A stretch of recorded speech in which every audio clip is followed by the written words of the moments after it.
Hi friends, ఈరోజు మా ఇంట్లో స్పెషల్ టిఫిన్ నేనే తయారు చేశాను. రండి చూస్తాం.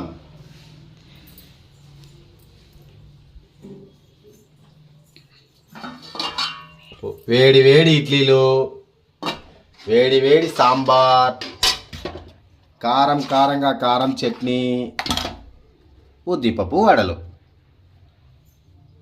ఏ విధంగా ఉందో వేడి వేడిగా.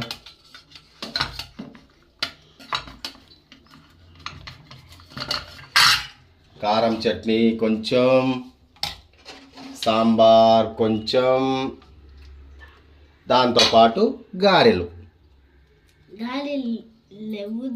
ఉద్దిపప్పు అదిరిపోయిందని చెప్పు. టేస్ట్ టేస్ట్ అదిరింది.